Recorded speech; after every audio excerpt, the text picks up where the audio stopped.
The air in the house felt wrong, heavy with a silence that pressed against my chest like a fist. I stood in the kitchen, staring at the laptop screen glowing on the counter, its browser history open like a confession. At the top, in stark black letters, "How to get everything in a divorce." My wife, Sarah, had typed those words. My Sarah. The woman who'd laughed with me over burnt toast just last week, whose hand I'd held at her mother's funeral. My pulse thrummed in my ears, a dull roar drowning out the ticking of the clock above the sink. I clicked the link. A legal blog loaded, detailing asset division, alimony, fault-based divorce laws. My hands shook as I scrolled through her search history. How to hide assets before divorce, divorce lawyer near me, grounds for divorce in no-fault state. Each query was a knife, slicing through the life we'd built over 12 years. I wanted to scream, to hurl the laptop against the wall, but my body wouldn't move.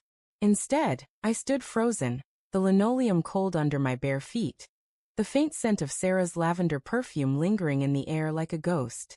We'd been happy, hadn't we?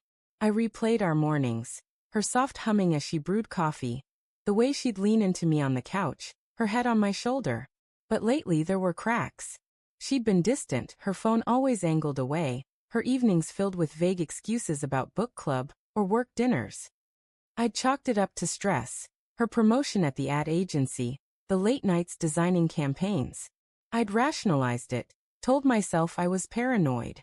But this was no late-night meeting. This was premeditation. I closed the laptop, my breath shallow. The house was too quiet without her.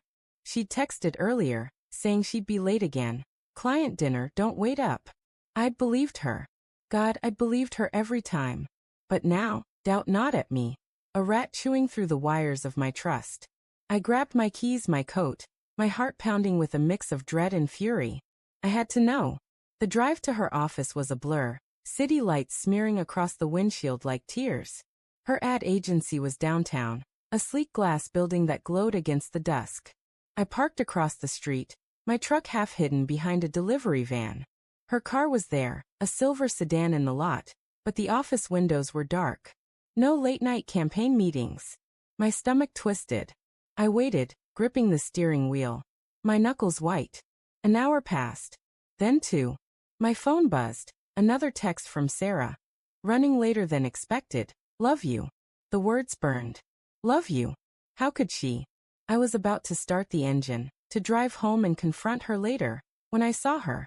She stepped out of a side exit, her coat draped over her arm, her hair catching the streetlight's glow. She wasn't alone. A man followed her, tall, broad-shouldered, in a tailored suit. He laughed, his hand brushing her lower back as they walked to her car. My throat tightened. I knew him. Mark. Her boss. They didn't kiss, didn't embrace, but the intimacy in their movements was unmistakable. The way she tilted her head toward him, the ease of his touch. I wanted to be wrong.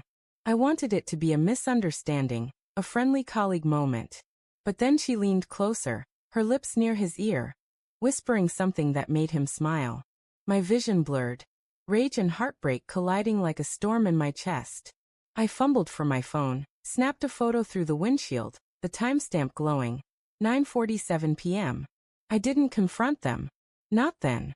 My mind was a tangle of questions. How long? Why? Was it my fault?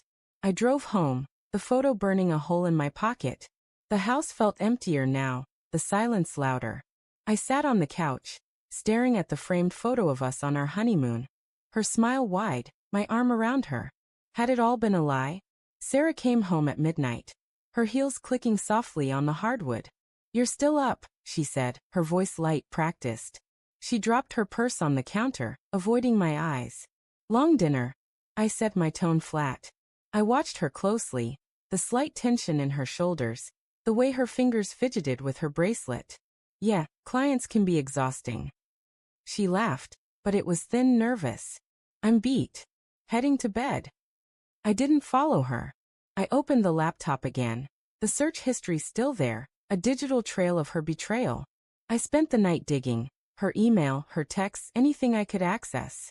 It wasn't hard. She'd never changed her passwords.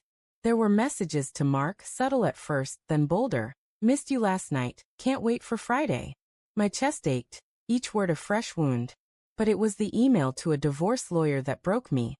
I want to protect my assets and ensure I come out ahead. Can we discuss fault-based grounds? The next weeks were a haze of quiet rage and calculated restraint. I didn't confront her. Not yet. I hired a private investigator, a grizzled man named Tom who smelled of stale coffee and cigarettes. He tailed her, confirmed what I already knew. Late-night meetings at Mark's apartment, weekend work trips to hotels. He gave me photos, timestamps, receipts. I built a case, my heart hardening with every piece of evidence. Sarah noticed my distance but played innocent, her concern almost convincing. "You okay, babe?" she'd ask, her eyes wide with feigned worry. I'd nod, smile, lie. Inside, I was unraveling, torn between love and loathing. I still loved her. God help me, I did. But the woman I loved wasn't real anymore. She was a mask hiding a stranger who'd planned to take everything. Our home, our savings, my dignity. The divorce papers came 3 months later, served to me at work like a slap. Sarah's lawyer had crafted a narrative. I was neglectful, emotionally distant, at fault. She wanted the house, alimony, half my pension. My hands shook as I read the demands, but I wasn't surprised. I'd prepared for this. In court, Sarah sat across from me, her face composed, almost serene. Mark wasn't there, but I felt his presence in her confidence, the way she avoided my gaze. Her lawyer spun a tale of a crumbling marriage, painting me as the villain. I listened, silent, my attorney calm beside me. When it was my turn, I didn't speak. My lawyer did, presenting the evidence with surgical precision. Photos, texts, hotel receipts, the private investigator's report. The courtroom grew still, the air thick with tension. Sarah's face paled, her composure cracking as the judge reviewed the documents. "Your Honor," my lawyer said, "my client seeks a fault-based divorce on grounds of adultery. We also request full asset disclosure to ensure no funds were hidden, as suggested by the defendant's search history." He slid a printout across the table, her Google searches, time-stamped, undeniable. Sarah's eyes met mine, wide with panic, then shame. She opened her mouth, but no words came. The judge's voice was cold, methodical, outlining the consequences of her actions. No alimony. Equitable asset division. The house would be sold, proceeds split. Her lawyer stammered, unprepared for the counterattack.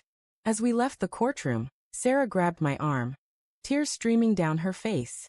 "I'm sorry," she whispered, her voice breaking. "I didn't mean for it to happen like this." I pulled away, my heart a stone. "You Googled how to take everything," I said, my voice low, steady. "You didn't just betray me. You planned to destroy me." She sobbed, but I walked away, the weight of her betrayal lifting with each step. The victory wasn't sweet, it was bitter, laced with loss. I'd loved her, built a life with her, and now it was ash. But as I stepped into the sunlight, the city buzzing around me, I felt something new, freedom. Not from her, but from the lie I'd been living.